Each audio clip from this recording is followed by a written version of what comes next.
वरना 5 मिनट बाद बोल के I'll start thinking कि क्या चीज़ है। तो एक और चीज़ कुछ मैंने सोचा कि यार शेयर करूँगा, क्योंकि स्ट्रैटेजी तो यार तुम लोगों को बता ही दूंगा बाद में। रिजल्ट आया ना, तो रिजल्ट के बाद बड़ी अच्छी चीज़ें हुई लाइफ में, खासकर इस वाले रिजल्ट के बाद। तो आई थॉट कि I share with you people कि क्या क्या उसमें रहा। तो क्या होता है कि जैसे ही रिजल्ट आया उसके बाद से मीडिया वालों का कॉल आना शुरू हो गया, उन लोगों का आना लगा। तो उनमें एक परसेप्शन है कि आईएएस टॉपर जो है वो एकदम बहुत एलीट बैकग्राउंड से, टॉप इंस्टीट्यूशन से, उसकी रैंक बहुत, वो परसेंटेज बहुत अच्छी।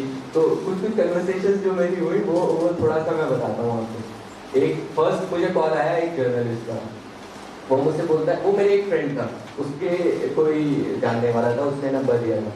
तो वो कॉल, मैं किसी का कॉल पिक नहीं कर रहा था उस वक्त क्योंकि वो बहुत ज़्यादा कॉल्स आ रहे थे। तो उनका कॉल लकीली मैंने 2-3 उसके बाद पिक हो गया था उनका। तो वो बोलने लगे कि बहुत एक्साइटेड स्टार्टिंग में, सर थैंक यू, आपने कॉल पिक किया, बस 5 मिनट दे दो आप और मैं उसके बाद आपको वो डिस्टर्ब नहीं करूँगा। और एकदम एक्साइटेड में वो बात कर रहे थे।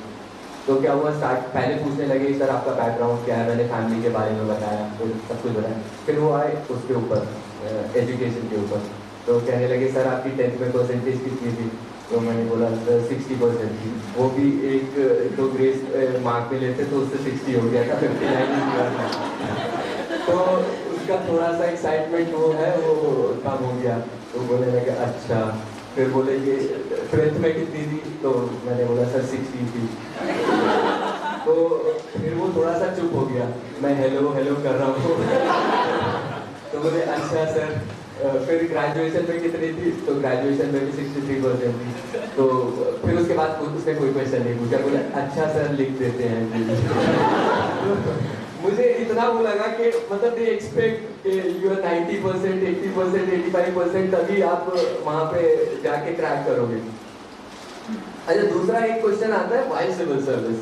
अब हर एक मुझसे पूछता है कि आप सिविल सर्विस क्यों करना चाहते थे? जो भी इंटरव्यू लेने आता है वो आता है। अब यार एक तो कुछ चीज़ है तो मेरे ऊपर रिस्पॉन्सिबिलिटी आ जाती है, मैं डायरेक्ट तो फ्रैंकली बात बोल नहीं सकता। अब आप लोग हो तो आप लोगों से शेयर कर सकता हूँ।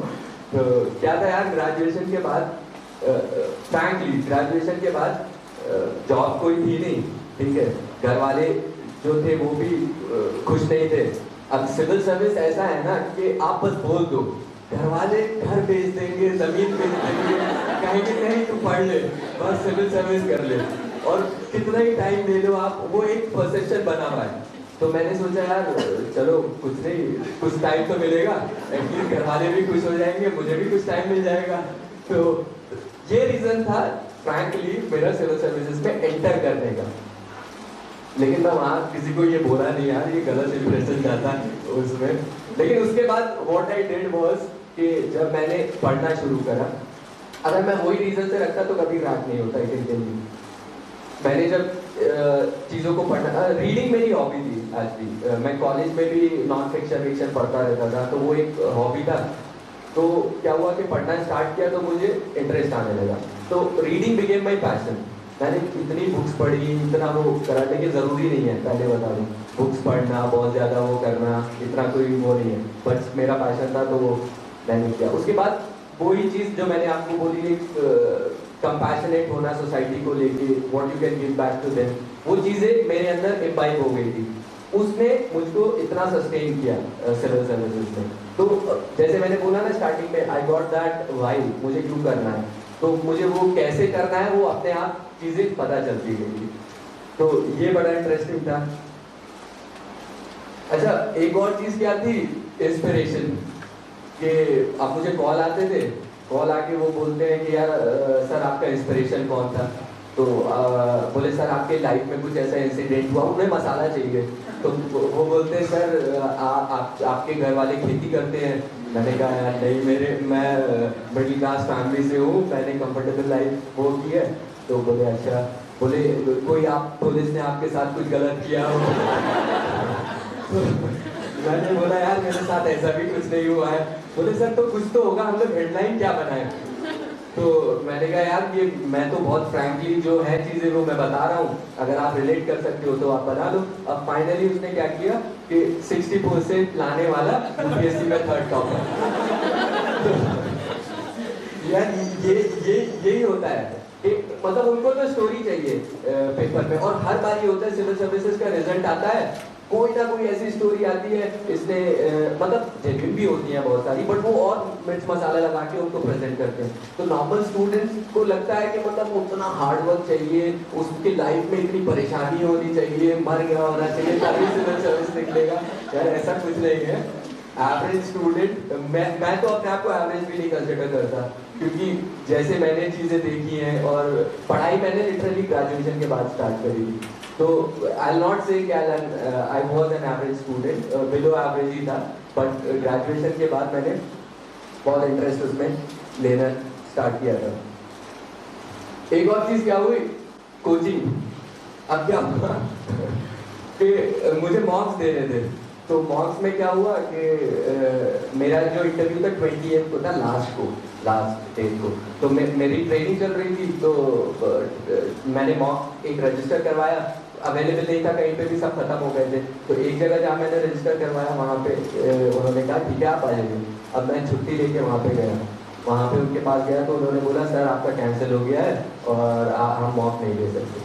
तो मैंने कहा यार वहाँ से मैं छुट्टी लेके आया हूँ, सर कुछ कर दो। नहीं, उन्होंने वापस भेज दिया, और रिजल्ट आया, पहली कॉल उनकी, बोले sir sir we are very happy that you cleared, although we were not able to take your mock, but still you are a very good asset to our institution, हम आपकी permission लेना चाहते हैं कि हम आपका पब्लिश कर दें।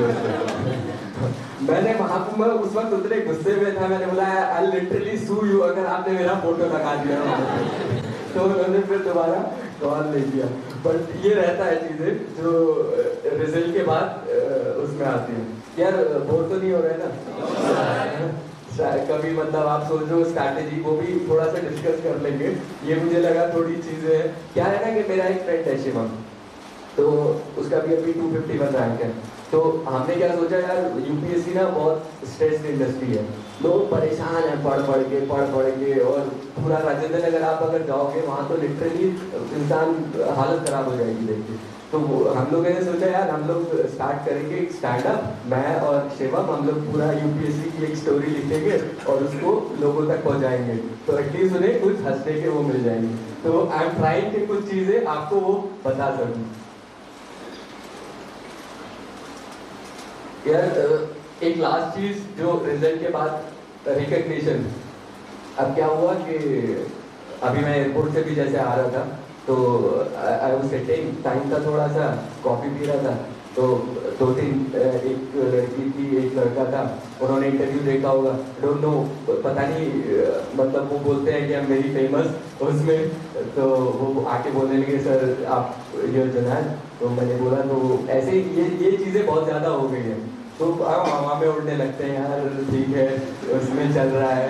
तो अभी क्या हुआ कि कुछ दिन पहले मेरा एक फ्रेंड था, हम लोग उसमें गए एक मूवी देखने के लिए, तो एक पार्किंग में हमने अपनी गाड़ी पार्क कर ली थी, तो वहाँ पे जो वो था वहाँ पे जगह नहीं मिल रही थी, तो मेरा फ्रेंड उतना बोला यार ये आईएएस है कुछ करो, तो उसको लगा आईएएस है, तो आईएएस इस्लामिक स्टेट आईएएस,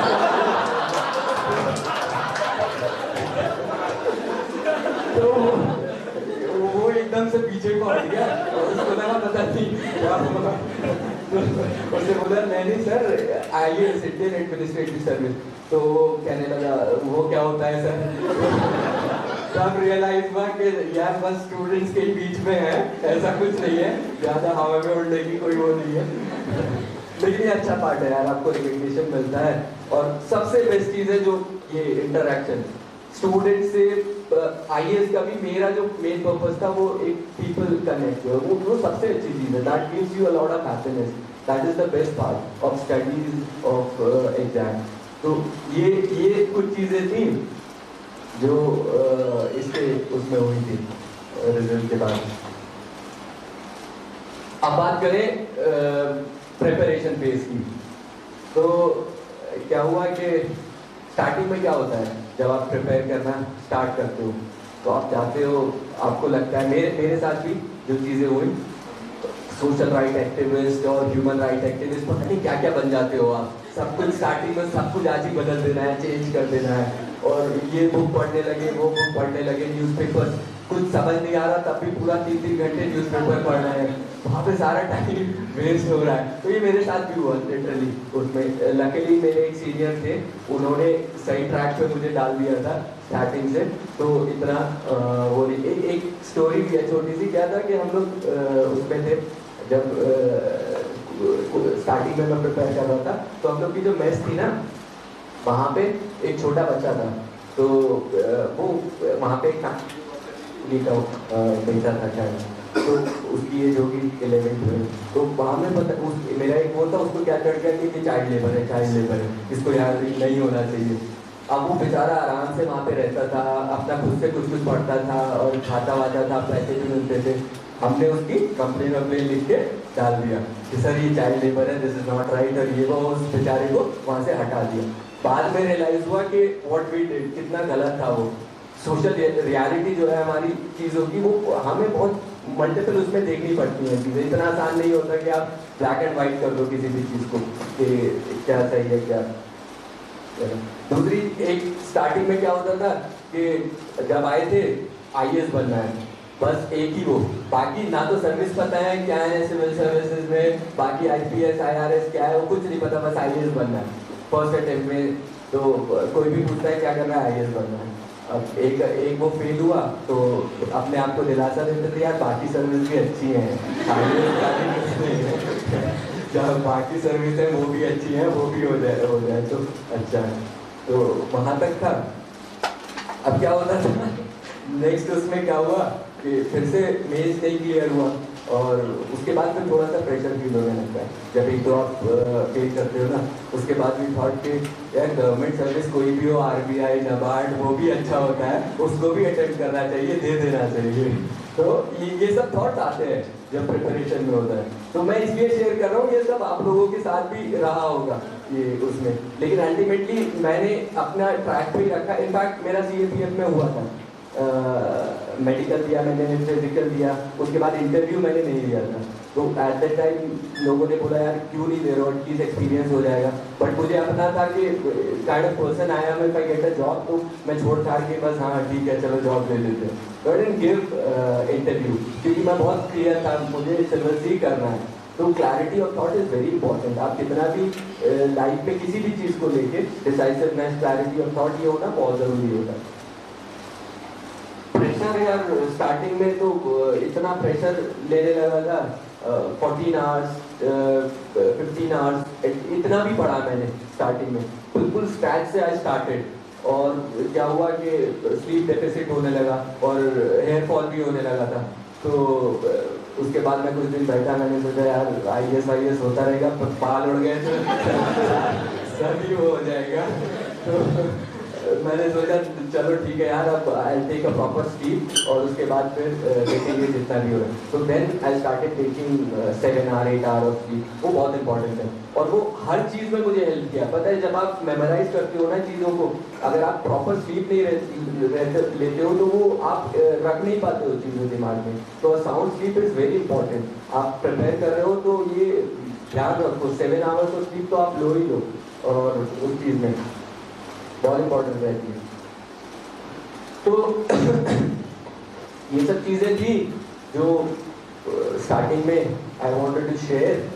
अब व्हाट आई डिड कि मैंने कुछ क्वेश्चंस बनाए जो मुझे लगते हैं कि लोगों को प्रॉब्लम्स होती है। अच्छा, यहाँ पे कितने लोगों ने अटेम्प्ट दिया है यूपीएससी का? कोई मतलब मेजॉरिटी है जिसने नहीं दिया है। और कितने लोग अभी ग्रेजुएशन में हैं? Okay, majority is in graduation, तो सेकेंड थर्ड ईयर में होंगे सब लोग। ओके, तो उनके लिए तो सबसे इम्पोर्टेंट हो जाता है, और आप लोग के लिए भी जो जॉब में भी हैं। ओके, तो I take care of it. जो उसमें है अभी ग्रेजुएशन में है, उनके लिए सबसे इम्पोर्टेंट हो जाता है ये सारी चीज़ें, क्योंकि I start from the very basics के यूपीएससी का कैसे क्या है, और आपके लिए भी जो चीज़ें होंगी वो आप उसमें से देख सकते हो। अब सबसे पहले क्वेश्चन जो यूपीएससी को लेके उठता है, when to start. That is the very basic question कि कब आपको तैयारी करनी चाहिए। एक मेरे पास कॉल आया 7th क्लास का स्टूडेंट, मुझसे कह रहा है सर मुझे बुक्स बता दीजिए जो मुझे पढ़नी है। मैंने कहा यार अपने स्कूल की बुक्स पढ़ो, ये यूपीएससी जब तक तुम आओगे यूपीएससी की साइकिल में तब तक पता नहीं यूपीएससी का सिलेबस क्या होगा, पैटर्न क्या होगा, वो होगा। तो सबसे इम्पोर्टेंट चीज़ है यार, आप जब स्कूल में होते हो या ग्रेजुएशन में होते हो तो वो जो पर्टिकुलर स्टडीज हैं आपकी उनकी वो बहुत इंपॉर्टेंट होती है, क्योंकि what I have realised is कि नॉलेज इज अ प्रोसेस। आप स्टार्टिंग से लेते हो या जब भी स्टार्ट करते हो वो डेवलप होता है। तो ऐसा कुछ नहीं है कि आप इंजीनियरिंग पढ़ रहे हो या मेडिकल पढ़ रहे हो या कुछ पढ़ रहे हो तो that is not relevant to UPSC. Maybe content is not relevant but the knowledge which you are acquiring ना, the process which is there, that is very important. तो आप यूपीएससी दिमाग में रखना चाहिए, पर ये मत सोचना कि उधर कर लेते हैं ज्यादा या यूपीएससी अभी से स्टार्ट कर लेते हैं। फोकस